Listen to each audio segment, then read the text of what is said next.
My name is Clarence Vance, but everyone calls me Clay. I'm 72, and I called Atlanta home since I married Estelle back in 1977. After 35 years as a production supervisor at Magnolia Steelworks, I truly retired early to spend more time on my porch. But nothing could prepare me for the call my grandson made this past summer. "Grandma's in Motel with 5 men," he barked, his voice trembling through the phone. I nearly choked on my coffee when I heard him say that. I just asked, "Excuse me?" What happened next is something I never imagined I'd share, but I have to get it off my chest.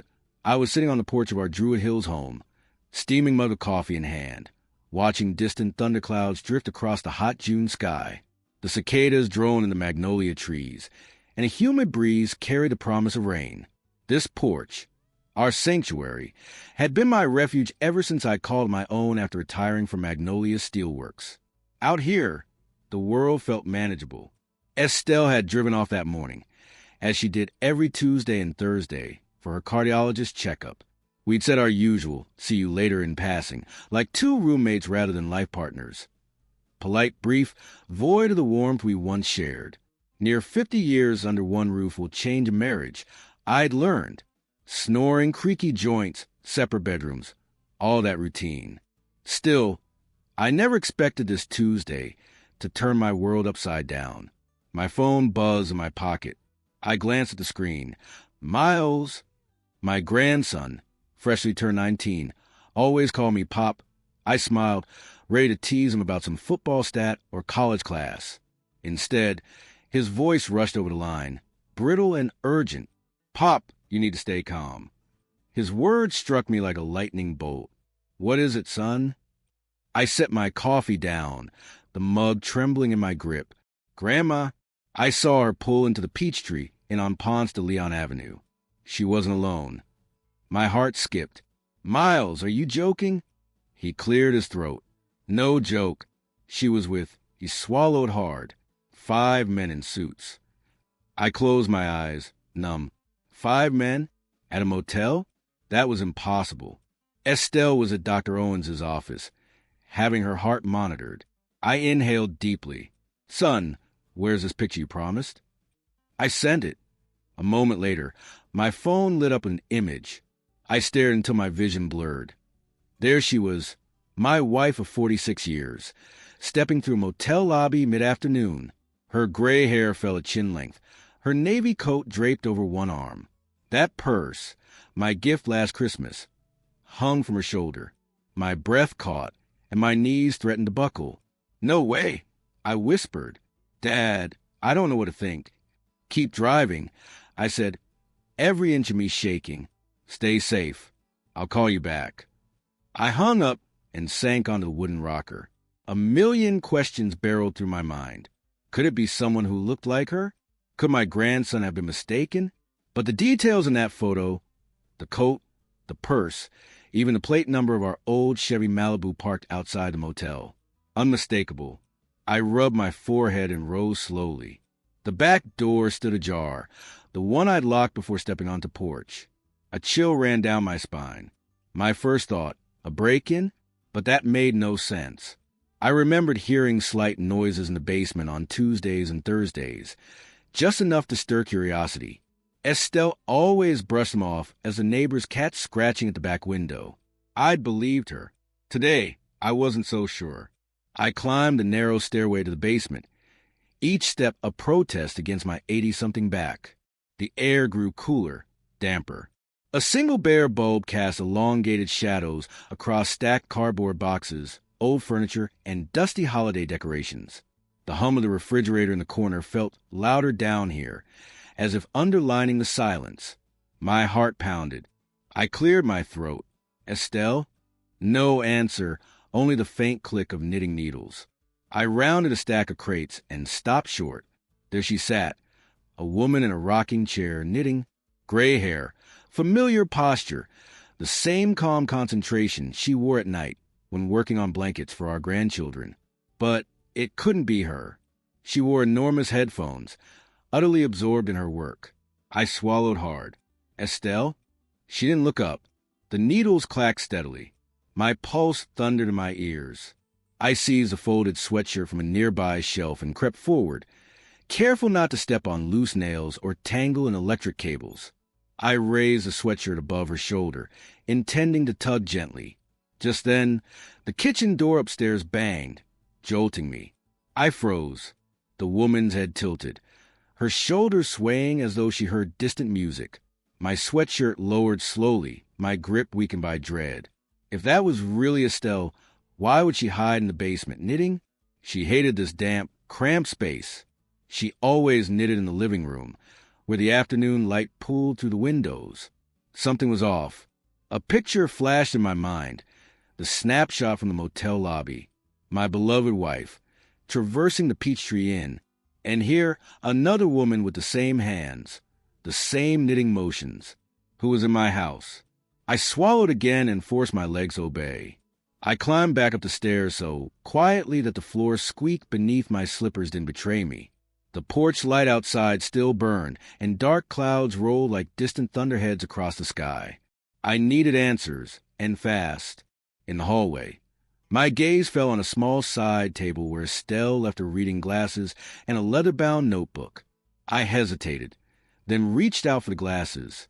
They felt warm, like they'd been in use moments ago. I balanced them on my palm, fighting panic. Clay! My blood ran cold. I spun around to see a figure in the kitchen doorway, wearing her navy coat, the very one from the photo, and carrying her brown purse.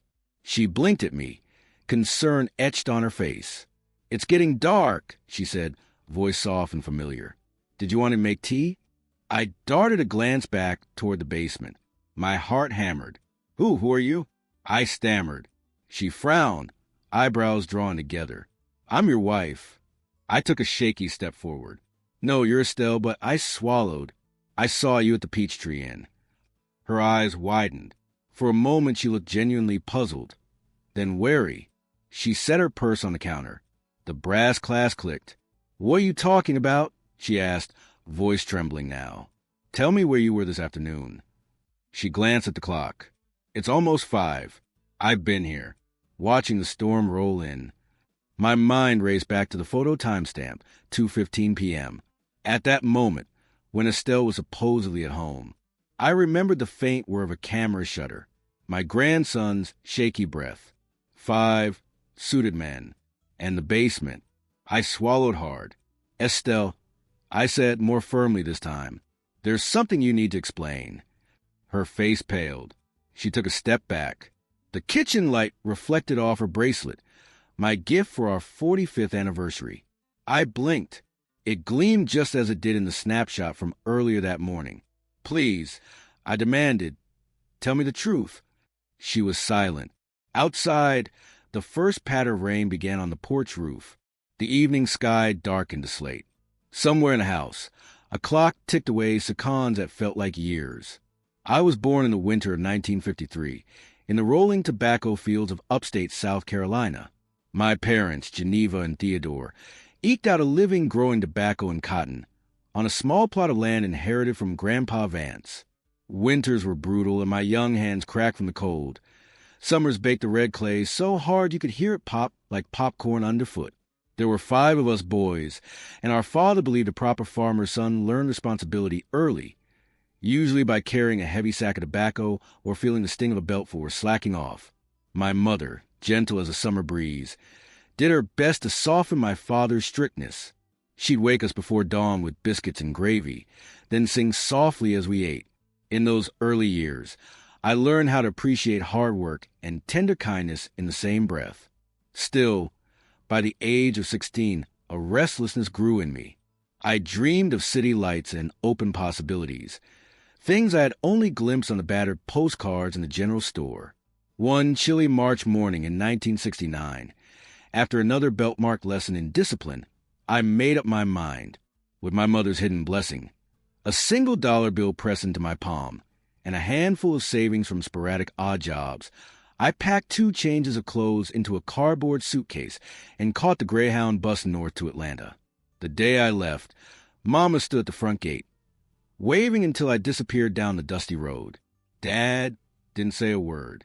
He leaned on his hoe, eyes fixed on the horizon, as if daring me to turn back.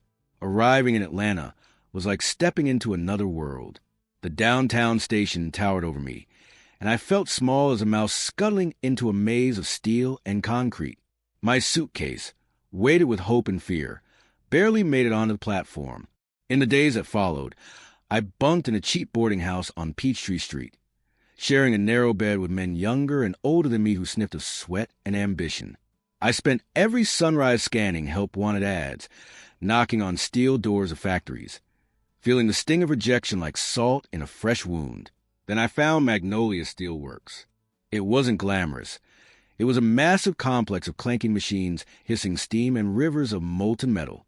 But they needed janitors, and I needed a job. On my second interview, I sweated through my thin shirt, hands trembling as I wiped the grease stain from my pants.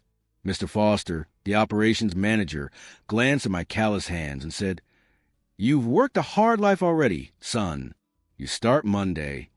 Day one, I woke before dawn, caught the bus, and spent long hours scrubbing floors and emptying trash. My back ached, my knees protested, but I felt alive. For the first time, I earned money with my own sweat. No belt, no scolding. I sent a penny or two back home whenever I could, a lifeline to my family. Within a year, the plant grew busier, and in 1972, at 19, I was promoted to production assistant. My pride swelled when Mr. Foster pinned a new badge on my chest that read, "Line Supervisor." It was on that production line that I met Estelle. I still remember the day she walked to the plant gate, secretary's heels clicking on the concrete floor, clipboard in hand. She had a quiet grace about her. Neat hair pinned up, modest dress, and a gentle smile that hinted at unspoken thoughts. Unlike the other young women who laughed and chatted in the break room, she sat alone at a small table, reading a paperback novel during lunch. I wanted to talk to her, but fear kept me silent. For 3 months, I watched her from afar, her folded hands, the way sunlight caught her hair, the soft arch of her brow when she read. Finally, in March of 1976, I mustered my courage. Clutching the keys to my rattling blue 1969 Ford Fairlane, I strolled over to her. "Mind if I sit?" I asked, voice rough as gravel. She looked up, surprised, then nodded.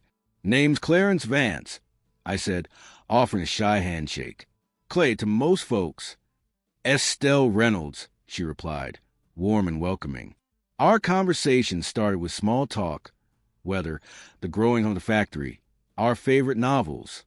Within a half hour, I'd forgotten my nerves and told her every half-baked dream I'd ever had.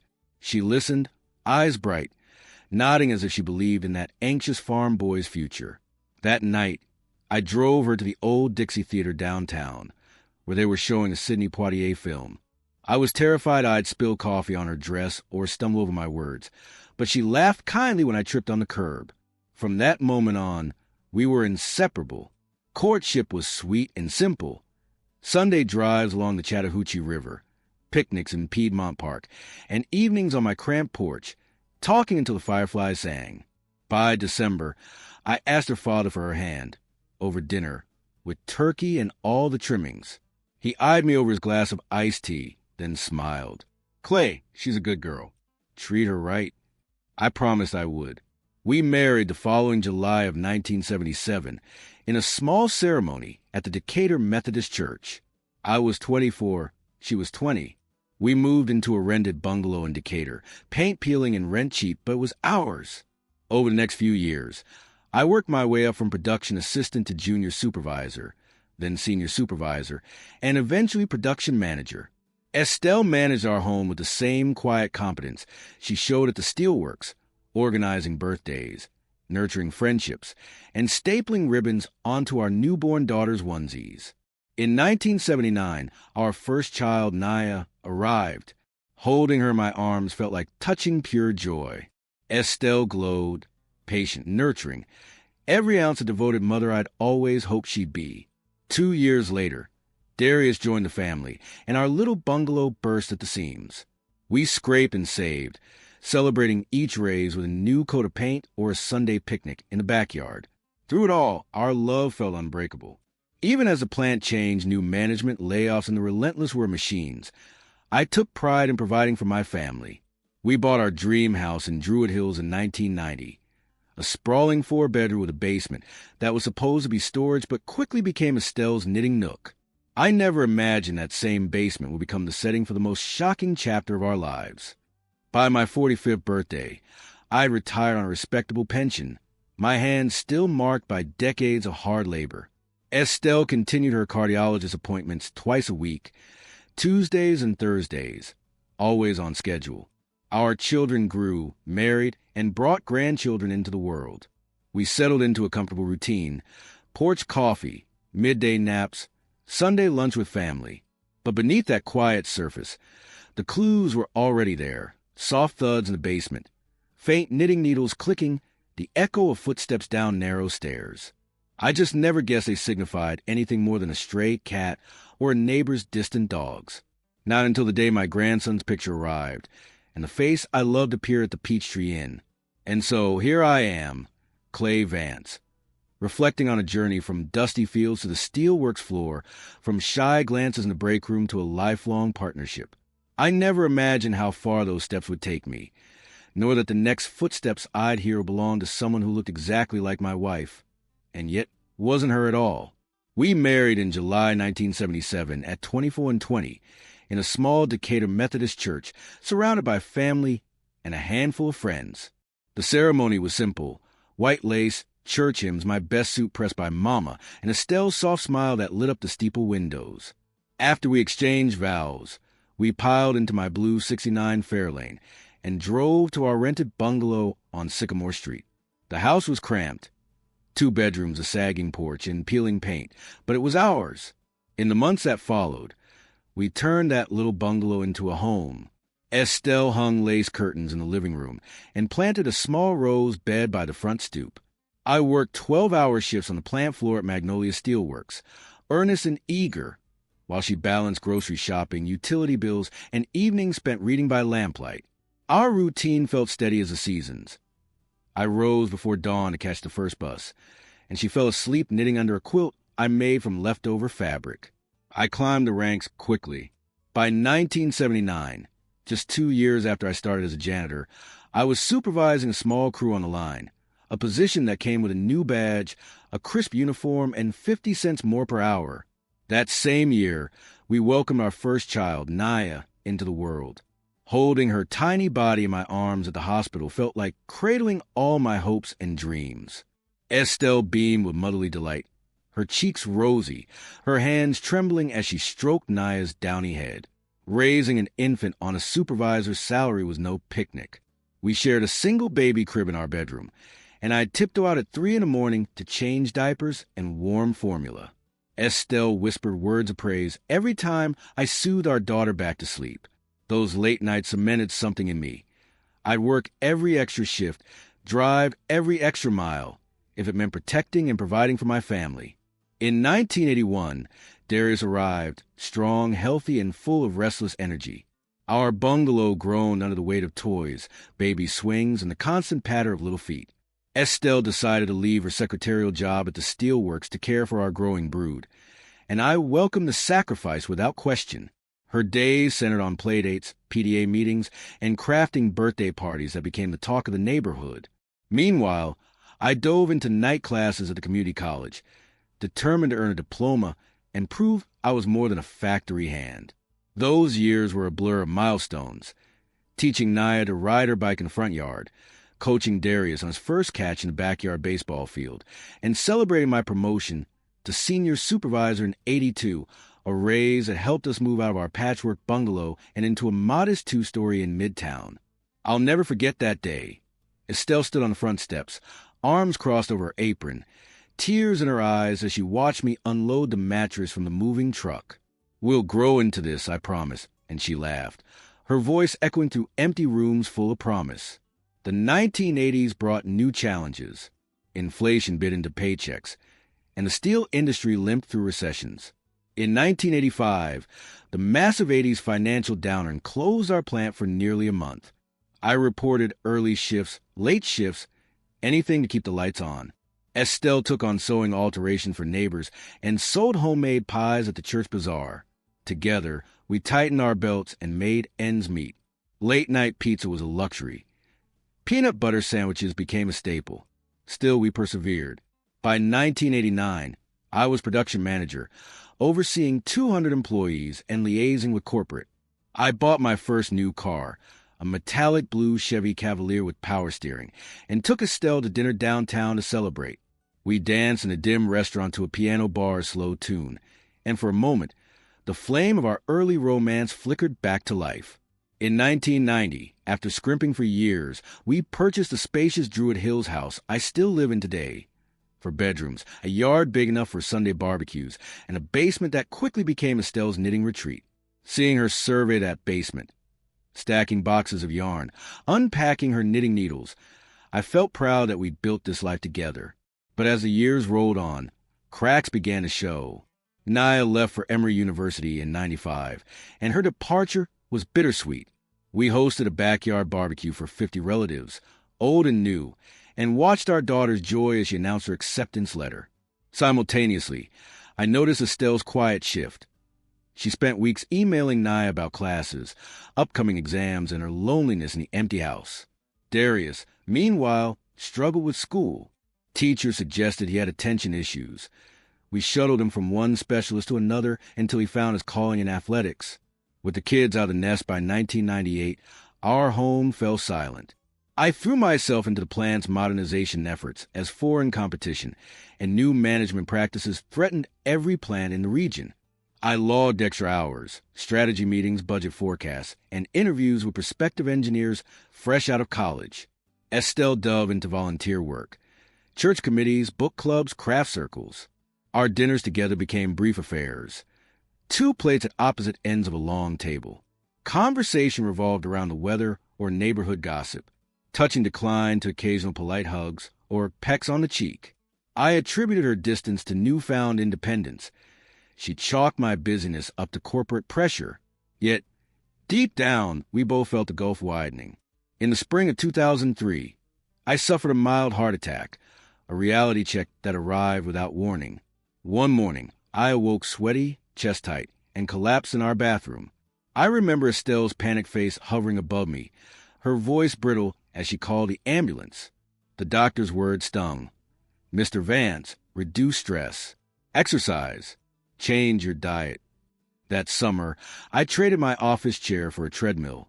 Estelle took up morning walks with me. Yet, the nights brought new tension. My snoring seemed unbearable to her fragile health, she said. One evening, she quietly proposed we sleep in separate rooms. I nodded more out of guilt than logic. She moved to the guest room with its softer mattress and quieter ceiling fan. I remained in our bedroom, lulled by memories of decades spent side by side. That decision marked another turning point. Our physical distance mirrored our emotional drift. In the tidy guest room, Estelle slept safe from my snores. In my room, I lay awake wondering if sleep would ever feel like rest without her warmth beside me. By my 59th birthday, 2012, I faced another crossroads as Magnolia Steelworks offered voluntary early retirement. The severance package was tempting, and coupled with Social Security, I could maintain our lifestyle without returning to the grind. I discussed it with Estelle over steamed vegetables and herbal tea, recalling her vow to reduce my stress. She supported me but worried about finances, medical insurance, house upkeep, grandchildren's college funds. In the end, I retired at 60, trading factory floors for leisurely mornings on the porch. Yet, retirement brought emptiness. I filled my days with fishing trips, community center games, and meeting old coworkers at the bar, but nothing replaced the rhythm of the plant or the closeness I once shared with Estelle. Looking back, I realized how subtly our marriage eroded. We started as young lovers who talked until dawn, then became partners who handled life's chores silently, and finally drifted into strangers under the same roof. All along, we clung to routine. Tuesdays and Thursdays for her appointments, Saturdays for grandkids, Sunday lunches for family. Yet, none of it prepared me for the day I discovered her scattered presence in a motel lobby photo or the basement, knitting needles echoing in empty halls. I'd spent a lifetime building stability, home, career, children, and never imagined I'd need every lesson I'd learned about hard work, trust, and perseverance to face the truth hiding in my own house. Retiring in the spring of 2012 felt like stepping off a treadmill into free fall. After spending more than 4 decades at Magnolia Steelworks, I traded factory noise for quiet mornings on the porch. No more alarms, no more harsh fluorescent lights, just me, my coffee, and the slow wake of Atlanta. At first, the extra time felt like a gift. I took Dawn walks around the neighborhood, reconnected with old fishing buddies, and volunteered at the community center. Estelle, meanwhile, turned our tidy kitchen into a mini sewing studio, stitching quilts with grandkids and organizing bake sales at church. She still kept her cardiologist visits twice a week, Tuesdays and Thursdays. Each trip punctuated my day like clockwork. The routine comforted her. Her medical file neatly tucked in a powder blue clip folder, her navy coat buttoned against the spring chill. She always left before I finished my morning paper. Our children remained pillars in our new world. Naya, now an ER doctor, scheduled her shifts so she could drop by with Elijah, the roll-tumbling toddler with Naya's dark curls. Darius and Tamara insisted we join their weekly family dinners, complete with Jordan's boundless laughter and Miles's latest law school anecdotes. Our house filled with life on weekends. Monday through Friday, it settled back into a hush. I tried to fill the quiet. I joined a woodworking class, built a birdhouse or two, then watched the sparrows warily inspect my handiwork. I painted the front door a cheerful yellow. I stocked the freezer with Sunday evening meatloaf and Tuesday night's lasagna. Yet something nagged at me, an undercurrent of emptiness that no project could banish. Estelle sensed my restlessness. One afternoon, she placed a gentle hand on my shoulder. "Why don't you join me at the cardiologist?" she suggested. "Dr. Owens asked to see how your heart recovery is going." I hesitated. My appointments were with Dr. Patel, 3 hours away in Buckhead. Different specialists, different concerns. But her eyes were hopeful, so I agreed. That Tuesday morning, as dawn broke pink over the magnolias, we drove to her appointment together. The waiting room was familiar. Folding chairs, pastel paintings of hearts, an old coffee pot that smelled like metal. She sipped black coffee. I nursed my tea. The nurse greeted me warmly, surprised by my presence. "How's retirement, Mr. Vance?" she asked with the kind of cheer reserved for good news. I shrugged. "Too quiet." I admitted. Dr. Owens, a cordial woman in her 60s, examined Estelle's heart monitor results. "All look stable," she announced. Then she turned to me. "Mr. Vance, your cholesterol is edging up. Let's talk diet." I nodded, promising moderation, careful dinners, walks after supper. That Thursday, I genuinely tried to cook more vegetables and less bacon. Estelle applauded my efforts, though she shook her head at my scrambled tofu. I laughed. Her disapproval felt like home. But as months slipped by, I noticed Estelle's appointments changed. What once had been routine 20-minute checkups grew sporadically longer. She returned home late from the cardiologist, clutching her clip folder even tighter. When I asked if everything was all right, she waved me off, citing extra tests. Sometimes I'd hear her muttering on the phone in the guest room, hushed voices, clipped syllables. When I asked who she was calling, she smiled politely and said, "Just Darius," then retreated behind her closed door. Small things began to pile up. I found her phone face down on the kitchen counter more often. I noticed lipstick smudges on forgotten tissue, and they weren't the shade she wore. Her jewelry box held a gold bracelet I'd never seen. She claimed it was a gift from a fellow church member. I brushed it off. I knew how easily she leaned into new friendships. Down in the basement, the old rocking chair, once my mother's, creaked more frequently. At first, I thought it was a house settling. Then convinced myself it was the wind rattling the basement window. Then came the knitting, soft click-click of needles on Tuesday afternoons, the faint rustle of yarn sliding through fingers. But when I called her name, the sound stilled. I tapped on the basement door. Nothing. I climbed those stairs, heart thumping, only to find the basement empty, yarn spools undisturbed, chair sitting still. I told myself it was my imagination. Too many heart meds, too much free time. I arranged chairs in the basement so she could knit in the living room, where I could see her through the window. She thanked me, but insisted on the basement's quiet ambience. As 2013 turned into 2014, our days followed a rhythm. Coffee and papers on the porch, mid-morning errands, afternoon television reruns. Tuesdays and Thursdays, Estelle left for appointments. I watered the garden.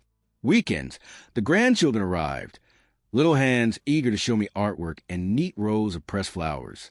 Those bright faces filled my chest with warmth, until I remembered there were two faces I'd seen on Tuesdays and Thursdays, one in the clinic parking lot, and one in a motel lobby photo on my grandson's phone. By early 2016, I longed for a breakthrough, a candid conversation.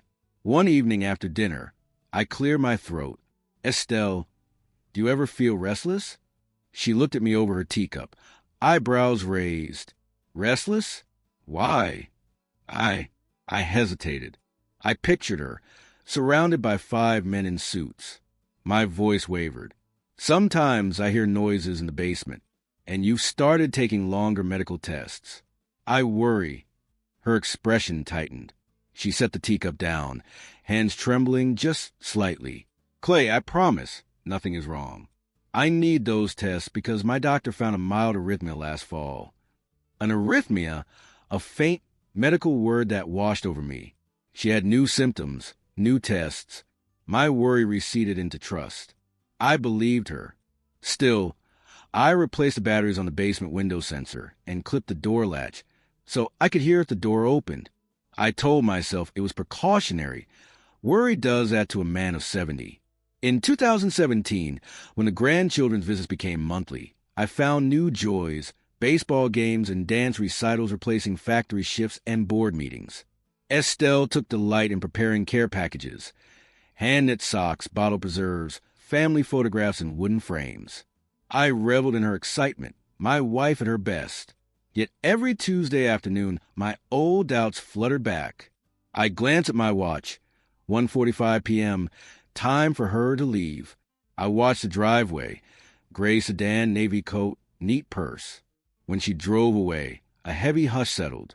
I stirred my coffee, then pulled out my phone to review my grandson's picture again.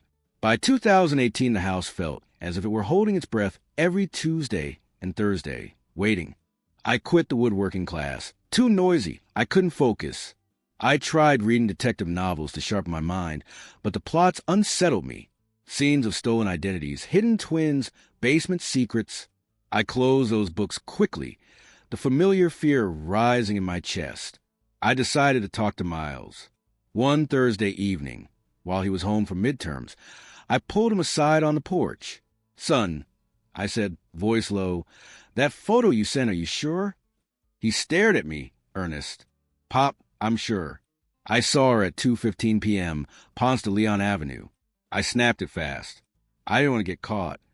I sighed, running a hand through my thinning hair. Has she ever mentioned meeting anyone else those days? A neighbor or a repairman? He shook his head. "No." She said only doctor. In 2019, I mentioned the basement again, but she only smiled, patted my knee, and told me to stop worrying. I tried to laugh it off. At our age, paranoia was a luxury neither of us could afford. Then, shortly before the pandemic in 2020, Estelle's appointments spiked. Weekly, then twice weekly. Dr. Owens had detected a mild valve issue. She told me, and wanted constant monitoring. The file folder grew fat with lab reports. She'd return home with a free clinic snack, a granola bar, or a pamphlet on healthy cooking. She'd chatter about cafeteria muffins and friendly nurses, but never mention any men in suits or motel lobbies. I noticed changes in her wardrobe, too. She began wearing more jewelry, gold hoops, charm bracelets, and favored long scarves in odd patterns. She said she'd found them at a church thrift sale. When I admired them, she beamed. When I asked for receipts, she mimicked offense. "Clay, I'm allowed to treat myself." Fine, I thought, let her indulge. By 2021, our routine felt like a play on repeat. Tuesdays, clinic, basement knitting noise in my absence. Wednesdays, silence. Thursdays, more clinic, same noises. Weekends, family, laughter, Sunday naps. The suspicious rhythms were soft but persistent, like a dripping faucet late at night. Every drop echoed in my mind as I lay in bed, listening for that click of knitting needles or the faint slide of footsteps on concrete. Then one June morning in 2023, I realized I simply could not ignore the unease any longer. The basement door creaked again, and the faraway image of Estelle at the peach tree haunted me like a ghost. I found myself pacing the back porch, waiting for the phone to ring, my heart thudding in my chest, because I knew that this Tuesday, everything could change. That Tuesday afternoon, in June 2023, still replays in my mind like a horror movie. I crept back into the basement, determined to unmask that woman who looked exactly like my Estelle, only wasn't her. My hand trembled on the metal stair railing as I descended into the damp gloom. The single bulb overhead cast long shadows across stacked boxes and my mother's old rocking chair.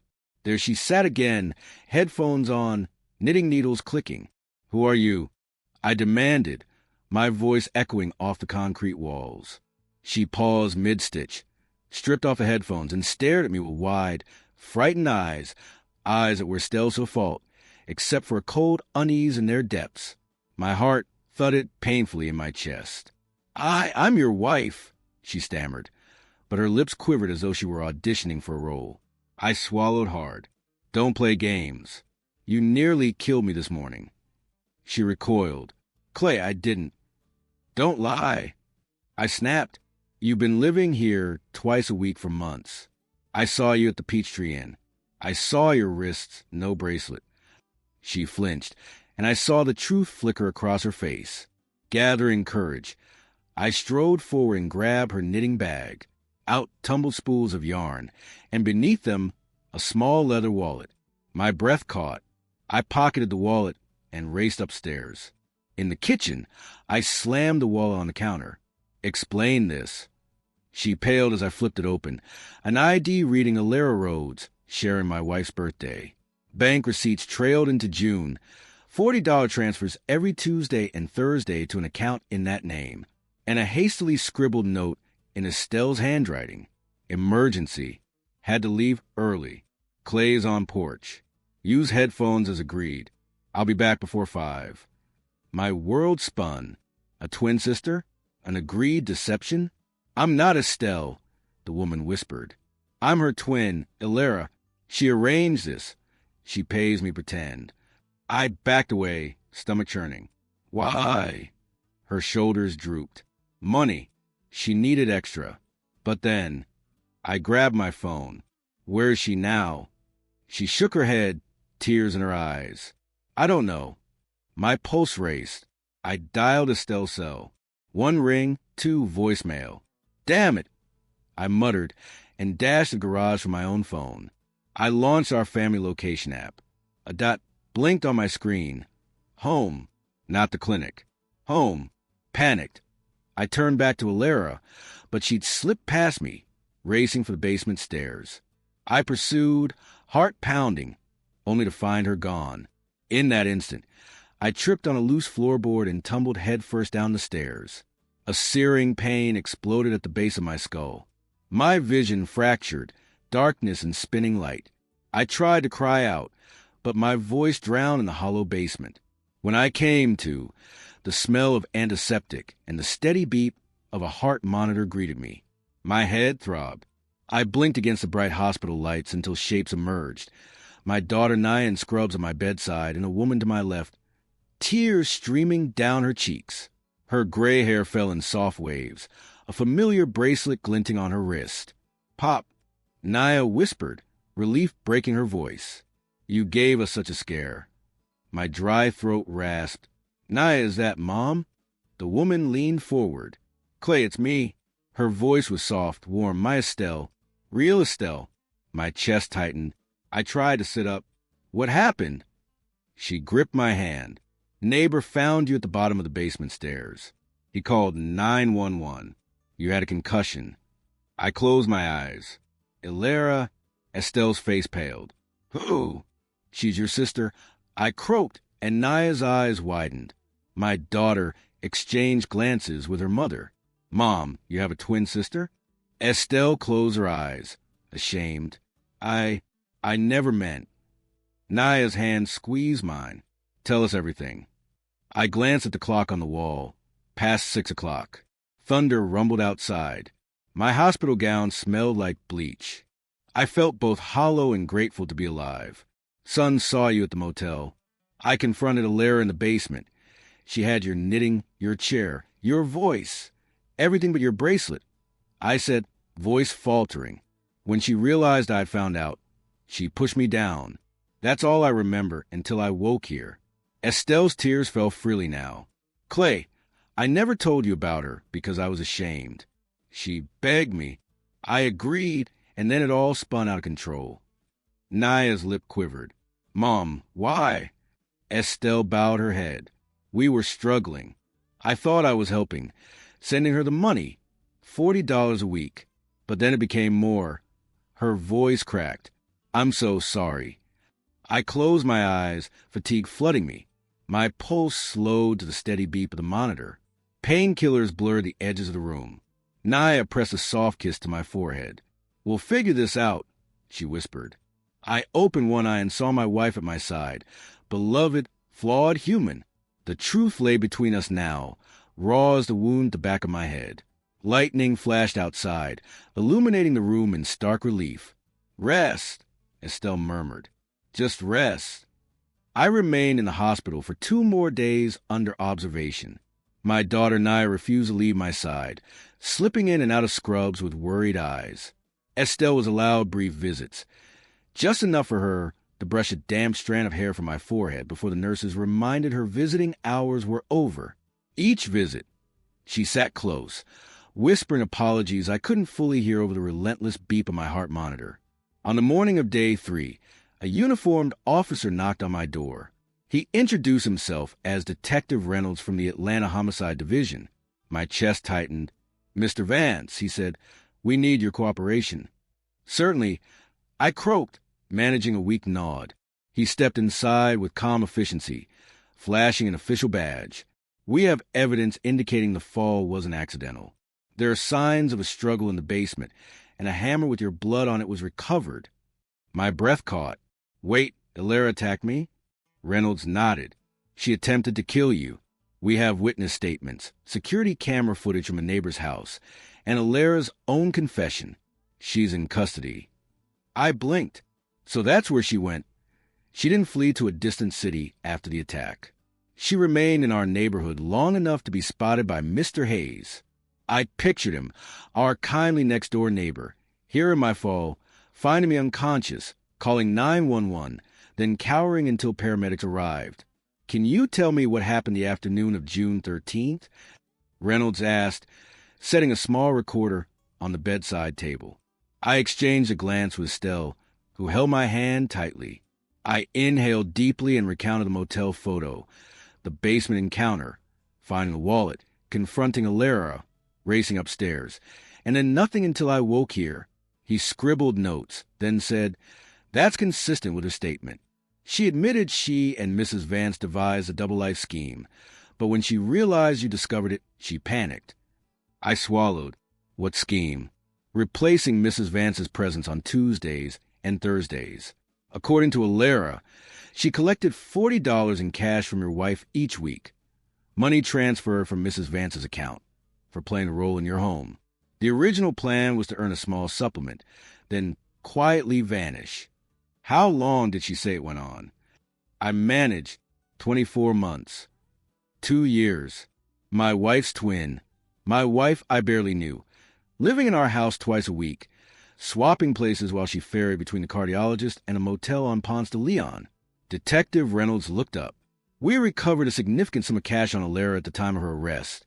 Nearly $50,000 in small bills, alongside forged documents bearing your wife's signature, and even a deed to this house, he added softly. Estelle paled. Her breath caught. I reached for her hand. He continued, Alara will face charges of attempted homicide, identity fraud, conspiracy, and aggravated burglary. She's being held without bond. Tears welled in my wife's eyes. She's my sister, she whispered. Reynolds nodded. We treat her as a dangerous offender now. especially since she admitted intent to eliminate both of you to assume your wife's identity indefinitely. I closed my eyes, picturing Alara's terrified reflection in the basement shadows, her muttering apology, and the glitter of my wife's bracelet on her wrist when she wasn't wearing it. The grand deceit of 2 years, the stolen afternoons, the false visits, the cash piled in her apartment. I need a formal statement, Reynolds said, standing. Once you're discharged, we'll schedule you to come downtown and finalize. Your wife and daughter will need to fill out victim impact affidavits. After that, the district attorney will review the charges. I nodded, voice lost in the hollow pain behind my eyes. He left, and the hospital room settled back into antiseptic hush. That evening, our children arrived, Naya, Darius, and Tamara, flooding the room with concern. Miles paced in the corner, fidgeting with his phone. I motioned them close. As one, they crowded my bedside, hands on my shoulders. "Pop, are you okay?" Miles asked, eyes wide. I managed a shaky smile. "I'll recover." Estelle's lips trembled. "I'm so sorry to all of you." Tears streamed down Naya's cheeks. "Mom, how could this happen?" She sat on the edge of my bed, clutching my hand. "I was ashamed," she confessed. "When I found Alara through that DNA test," her voice cracked. "I thought she deserved help more than gossip. We were hurting, money was tight, and I was desperate. At first, it was just once, but then it became routine." Darius's jaw clenched. Routine. She looked at each of us in turn, shame and regret in her gaze. "She earned small sums. I thought I could use it for the kids' tuitions for your health care." His voice was sharp. "At the expense of lying to Dad? Putting him at risk?" I closed my eyes. The betrayal still cut deep, but I sensed Naya's kindness as she gently squeezed her mother's shoulder. Darius looked conflicted, torn between anger and pity. Later that night, I was discharged. Tamara drove us home in silence. The house sat dark and empty, ominous under the moonlight. Alara's absence felt like a cavernous void. I hesitated at the front door, heart pounding. The door clicked open, and I stepped inside. In the parlor, the grandfather clock ticked in hollow measure. A single knitting needle lay abandoned on the floor, gray yarn trailing toward the basement stairs. I recognized the pattern. It was unfinished, left in haste. I descended the stairs on trembling legs, peering into the basement's shadow corners. The chair sat empty. The yarn spilled like breadcrumbs of deception. My breath hitched. Upstairs, Estelle turned on a lamp. "Clay." I joined her in the kitchen. "We need to secure the house," I said, my voice hollow. "Change locks, alarms, everything." Her eyes brimmed. "I'll call the locksmith in the morning." I nodded, then paused. "And you need to talk to a therapist." All of this, I gestured around the silent rooms. "You need help." She nodded, tears streaming. "I know." That night, I slept with one eye open, dreams haunted by knitting needles, motel hallways, and a sister's betrayal. Dawn arrived gray and gloomy, as if the sky mourned with me. By midweek, the precinct called with news of Alara's arrest. They'd found her at the Greyhound station, trying to board a bus bound for Central America, with a fake passport and hundreds of dollars in cash. She went quietly into cuffs. Detective Reynolds confirmed she confessed fully, owning up to every detail of theft, fraud, and the attempted murder. "She says she envisioned a life in your household," he told us, "until she realized you might discover the plan." A plan for 2 years. I felt both shattered and strangely relieved that the nightmare had a clear villain. Alara's face, a mirror of my wife's, attached to a mind so twisted by envy and desperation that she nearly destroyed our family. At home, we gathered around the kitchen table. Estelle, Naya, Darius, Miles, and me. The conversation was heavy, fragmented by sobs, sighs, and the scraping of chairs. "What happens next?" Naya asked, voice small. Darius cleared his throat. "Alara faces decades behind bars." Miles swallowed. "Grandma, Estelle, will you be okay?" She reached out and hugged him fiercely. "I will," she whispered. "I promise." Her promise hung in the air between us, an acknowledgement of the broken trust and a vow to rebuild. Outside, the morning sun broke through on storm clouds, casting a cautious light across our tear-stained faces. I looked at my family, tired but unbroken, and realized the storm had only just begun. After that long, tense morning around the kitchen table, our family began to shift into recovery mode. Darius and Tamara invited us to stay with them for the weekend, to get out of the house and escape the echoes of basement shadows and motel photographs. Naya arranged for us to see a grief counselor she'd worked with in the ER, and even Lil Miles insisted on joining in. He'd read about family therapy and declared it totally necessary.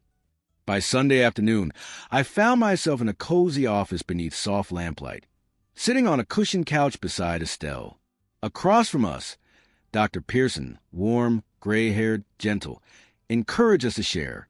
"Clay, Estelle," she said, voice kind, "this has been a seismic betrayal, but you're both here ready to talk. That's a first step." I glanced at my wife, tears lingering in her eyes. "I don't know where to begin," she whispered. "Begin where it hurts most," Dr. Pearson replied. "What did you feel the moment you learned Alara wasn't your sister, but a hired imposter?" Estelle's shoulders shook. "I felt shame, guilt, rage at myself for putting you in danger, and at her for lying." I swallowed. I felt like my world was a house of cards, and every card collapsed at once. I missed half my life with you because I didn't notice your pain. Then I learned I never knew you at all. Dr. Pearson nodded. "That pain is real. Your task is to face it together, not apart." Our first few sessions were raw. We replayed every Tuesday and Thursday, dissecting where we'd slipped into routine silence, how we neglected each other. We cried, we yelled, we blamed ourselves. But through each storm of emotion, we clung to the fact that we still loved one another, however fractured that love seemed. Outside the therapy room, the rest of the family knit itself into our healing. Naya sent recipes for easy meals. Darius and Tamara set up weekend date nights for us, lawn concerts at Piedmont Park, or coffee at that little cafe on Moreland Avenue. Miles, who'd always joked he couldn't sit through 2 hours at church, volunteered to drive us. "I like seeing you guys smile," he said. Slowly, the bitterness gave way to cautious hope. One afternoon, 2 months after the attack, I proposed we return to the nearly empty basement, our old forbidden zone. My heart thundered as I flicked on the single bulb, revealing discarded boxes and the lonely rocking chair. Estelle took my hand. "It's just wood and plaster," I whispered, brushing away a cobweb. Together, we slid a broom under the chair legs and pushed it to the corner. The knitting basket sat untouched, and the yarn tangle that once symbolized lies now lay dull and forlorn. "That belonged to Alara," I said softly. She nodded. "And this house, this is ours again." We stood there, 2 figures in the quiet basement, breathing in new trust. I let go of my wife's hand and pressed it against the cold concrete wall. "I forgive you," I said. Tears spilled down her cheeks. "And I will spend every day earning that forgiveness back." That evening, back on the porch, we talked until fireflies blinked awake in the magnolia trees. We revisited our wedding vows, for richer or poorer, in sickness and in health, and realized we still meant those words years later. The real test was discovering whether love could endure more than just sickness, but betrayal too. By autumn, therapy sessions shifted from crisis management to reconnection exercises. We learned to communicate our needs directly. I practiced saying, "I miss you," instead of "everything's fine." Estelle practiced saying, "I need your help," instead of hiding behind polite smiles. One weekend, we packed a picnic and drove to the botanical gardens, our version of an anniversary date. Naya brought Elijah and Jordan. Miles came along with law school books balanced on his lap. We wandered paths of falling leaves, stopping to admire maples turning crimson. Estelle laughed, a full, genuine laugh I hadn't heard since the attack, and I felt the tension lift like morning fog. At home, we installed a new security system. Cameras on the porch, motion sensors in the basement, a simple smart lock on the front door. It felt excessive, but also essential. Each beep and blinking light reminded us that our sanctuary had been violated, and we were defending it together now. As winter settled, We face the holidays with cautious optimism.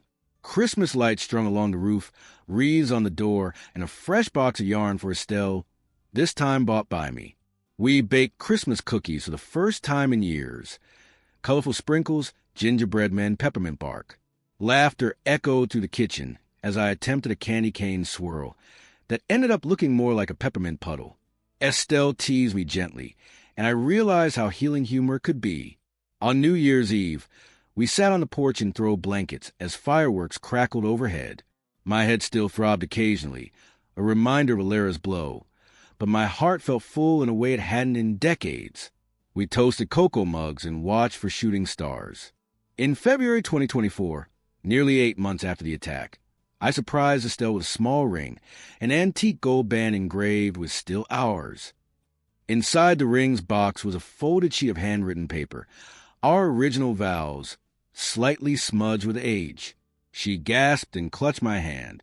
"Clay," I rose on one knee, snow swirling around us. "Would you honor me by renewing these vows?" Warm tears brimmed in her eyes. "Yes." We chose April for our vow renewal, a nod to original spring beginnings. Invitations went out. Immediate family only, 8 people in total. We hired a local minister to officiate on our front lawn, beneath the magnolia tree. Naya and Darius would stand as witnesses. Miles insisted on giving a reading about the power of forgiveness. As the big day approached, I felt a flutter of nerves akin to our 1977 wedding night, but tempered by years of shared history. I had pen in hand, ready to add a new line to our vows. For better or worse, in storm or calm, I choose you again. On the morning of April 20th, 2024, the sky was clear and bright. Our 4-bedroom house looked freshly painted. The porch chairs dust-free, the basement door even bearing a fresh coat of white. Friends from the neighborhood peeked through the fence, curious and cheering. Dr. Pearson, our counselor turned cherished friend, stood beside the magnolia tree, holding an open book. One by one, our small family gathered. Naya and Elijah, Darius and Jordan, Miles dressed in a crisp shirt, all eyes shining. Estelle descended the front steps in the soft lavender dress I'd chosen, her hair pinned up just as I remembered. I waited in a pale gray suit that fit me a bit looser these days, but warmed me nonetheless. As I saw her come down, memories flooded back. Our first dance in that Dixie Theater, our children's births, the crisis that nearly tore us apart. I swallowed and smiled. "I do," I said again, firmly. She placed her hand in mine. "I do." Dr. Pearson guided us through vows both old and new, and in that moment, under budding magnolia petals, we recommitted to a future we never thought possible after June of 23. The simple ceremony ended with soft applause, warm hugs, and plates of lemon squares. I pulled Estelle close. "We made it," I whispered. She rested her head on my chest. "Thanks to you." I kissed her forehead. "Thanks to us." As the afternoon sun dipped toward the horizon, we stood surrounded by our children and grandchildren, proof that even shattered trust could be rebuilt stronger than before. The storm we weathered had changed us, but it had also shown us the depth of our commitment. Life after the vow renewal glowed with fragile warmth. The magnolia tree on our front lawn shed petals like confetti, and I returned to my porch each morning with a sense of purpose new and old. The smart lock beat behind me. Cameras blinked on corners of the house, and the basement door bore a sturdy deadbolt. Each sound and safeguard reminded me how precious and precarious our peace had become.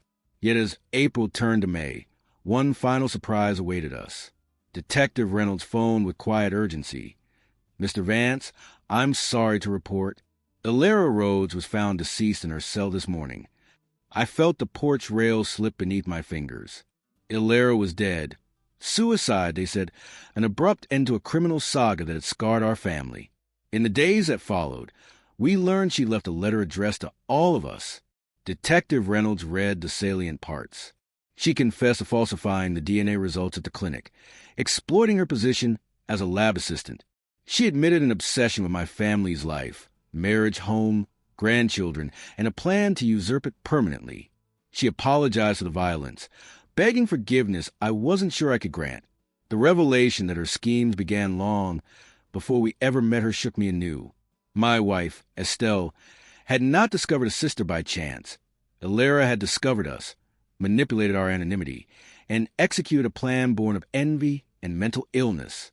When the letter arrived in the mail, a single envelope in plain handwriting, I read it at the kitchen table while the afternoon sun warmed my back. Estelle sat opposite me, eyes red but steady. Together, we absorbed Elara's final words, a plea for understanding and a wish that our forgiveness might free her soul. I folded the letter slowly and set it aside. She was lost, I whispered, more lost than we knew. Estelle reached for my hand. I still grieve for what she lost and for what we lost. In the weeks that followed, the district attorney formally closed the case. No further statements were needed. Elara's death ended the prosecution. My injuries were documented as aggravated assault, but with no living suspect, there would be no trial. The criminal files archived, our role as victims complete. Still, the legal closure did not heal our wounds. We continued therapy, this time individually as well as jointly. I revisited Dr. Pearson to address lingering anxiety whenever the basement door creaked or the front yard camera blinked red. Estelle worked through guilt over her part in enabling Elara, grappling with decisions born of financial fear. Over time, the basement, once a chamber of dread, became storage again. The rocking chair returned to my mother's cedar chest, and the knitting basket found its way to the attic. Summer arrived with cicada choruses and high humidity. I repaired the porch swing, tightening loose chains, and invited neighbors over for lemonade. We laughed at old stories, recalled my factory days, and toasted the survivors of the Vance family. The grandchildren, Elijah, Jordan, and little Miles, flew kites a yard, their cheers drifting through open windows. In July of 2024, we celebrated our 47th anniversary with a modest picnic under the magnolias. No formal vows, no witnesses beyond our children and grandchildren. Just a quiet affirmation of partnership renewed. Naya raised a glass of sparkling cider. To Grandma and Grandpa, who taught us the power of forgiveness. I leaned over and squeezed Estelle's hand. To all of us, I said, voice thick, faced with the memory of Elara's death, I felt compassion for a woman consumed by jealousy and loneliness. I wrote to her adoptive mother, the only relative I could locate, to offer condolences. She replied with trembling thanks, sharing that Elara had always felt unmoored, seeking a place to belong. I resolved to honor that longing by holding our loved ones closer, never taking togetherness for granted. By winter 2024, I'd resumed light woodworking, crafting small bird feeders as Christmas gifts. Estelle knitted again, this time for charity groups, her needles clicking confidently in the living room. We installed a small reading nook by the window, where we could watch snowflakes collect on the porch roof. One chilly evening, as a light dusting of snow fell, I looked at my wife across the coffee table. She wore the bracelet I'd given her years ago, unbroken, a symbol of enduring love. Thank you for staying, I said, voice low. She traced the bracelet with her fingertip. Thank you for forgiving. It wasn't a fairy tale ending. Trust, once shattered, never fully restores, but it was real. We found comfort in shared routines. Sunday crossword puzzles, Thursday jazz concerts at the community center, Friday dinners with Naya and Elijah, Saturday pickup basketball with Miles. I kept a journal, noting small victories. A day without panic, a laughter that bubbled unbidden, a peaceful night's sleep. In early 2025, I turned 72. My cardiologist, this time, Dr. Patel, gave me a clean bill of health, commending my diligent diet and exercise. He joked that my heart was young for its years. I smiled, thinking of all the ways a heart can break and still beat on. We marked that birthday with a family dinner at a lakeside restaurant. I raised a toast to the storms that tested us and the calm that became our gift. Glasses clinked. Smiles warmed the chilly air. Now, in the spring of 2025, our life feels steadier. The basement hums only with the soft whirl of the dehumidifier. The peach tree is a forgotten name in a dusty photo album. Our doorbell rings with genuine surprise, not dread. Our porch chairs face each other invitingly, as they did when we were young. ready for conversation, laughter, and the simple comfort of presence. I don't pretend every Tuesday, and Thursday are carefree. Sometimes I glance for Alara's shadow or catch myself checking the driveway for unfamiliar cars. But then I remember this. Love perseveres not by ignoring our scars, but by embracing them together. On clear nights, I step onto the porch after dinner, coffee in hand, and let the cicadas lull me into memory. I reflect on the journey from a farm boy chasing dreams in Atlanta to a retired man cherishing each heartbeat.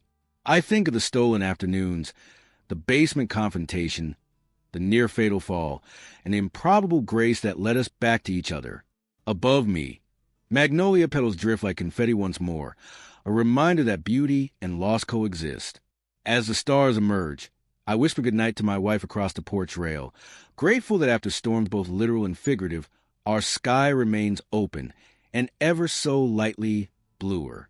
Summer turned to autumn in 2025, and with it came a sense of calm I hadn't known since before retirement, or perhaps since before the shocking days of June 23. The house in Druid Hills felt whole again. The basement door remained locked for storage only. The sharp click of its deadbolt now comforted me rather than haunting me.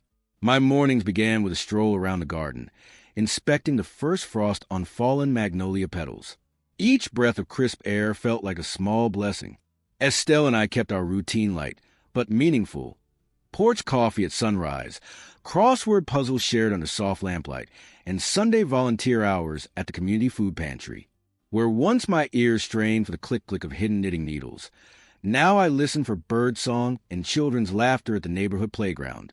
My heart, once taxed by suspicion, found room to beat without fear. The grandchildren remained a bright thread in our daily lives. Naya's son, Elijah, now 7, had learned to ride a bicycle on our front lawn, wobbling under Grandpa's steady hand. Jordan, always adventurous, built miniature forts out of cardboard boxes reclaimed from the attic. Even Miles, studying for the bar exam, dropped by with legal advice, unpaid of course, and a sly grin every time he found us reading or napping together. In October, we hosted a small family homecoming celebration. Darius grilled burgers in the backyard, while Tamara organized yard games, ring toss and scavenger hunt that led children and adults alike on a treasure trail through rose bushes and under magnolia trees. We laid out a long table with mismatched chairs and passed platters of sweet potatoes, green beans, and cornbread. The air was alive with gratitude, the shadows of past betrayals seeming to shrink in the golden afternoon light. That evening, as the grandchildren roasted marshmallows by a fire pit, Estelle slipped her hand into mine. She wore the antique gold band engraved with "Still Ours," and I felt its weight settle warmly around her finger. "Thank you for giving us this life back," she whispered, her breath scented with smoke and sugar. I kissed her knuckles. "Thank you for trusting me again." We spoke little after that. Words were unnecessary. The crackle of firewood, children's giggles, and the distant hum of cicadas formed a perfect symphony. I realized how fragile happiness could be, how easily a single lie could unravel decades of devotion, and how a single choice to forgive could stitch those threads back together. As years end approached, I cleared my workshop of old scrap wood and designed a new project, a set of wooden rocking chairs for front porch. I sketched plans, measured board feet, and sanded each curve by hand. Each chair would bear an inscription on armrest: peace, trust, love. I intended to slide them out one crisp morning, ready for long conversations that would flow without hesitation. Meanwhile, Estelle took on a new role at church, liaison for a mental health support group. She spoke openly about her experiences, admitting the shame and fear that had once driven her to conceal Alara's deceit. Her honesty inspired others to share their stories, creating a circle of empathy that healed more than just our family. On quiet nights, I flipped through my journal entries, painful truths and triumphant moments woven together like the quilts Estelle once knitted for our grandchildren. I read of my doubts on the porch, the crunch of basement stairs, the ache of betrayal, and the slow, steady rebuilding that followed. I closed the journal, satisfied that our story, flawed and final, would serve as a testament to love's resilience. Now, as I stand on the porch again, mug in hand, watching dawn break over Druid Hills, I know this. Storms will come in the weather, in our lives, in the hearts of those we hold dear. But after each tempest, the sky opens wider and the colors glow more brilliantly. Our home, once a battleground of secrets and fear, has become a sanctuary of trust and hope. I lift my mug in silent salute to those who weather the storm with me. My wife, my children, my grandchildren, and even the memory of a woman lost to envy and despair. This reclaimed life, imperfect and precious, is the greatest reward I could ever imagine. Did you like this story? Which city are you tuning in from? Let me know in the comments. If you enjoyed Clay and Estelle's story, you can please support me by sending a super thanks so I can keep bringing more real-life stories. Thank you so much for your support. I look forward to reading your comments. On the screen, you'll see 2 new life story videos I highly recommend. There's so much more waiting on my channel. Don't forget to subscribe. See you in the next life story. With love and respect.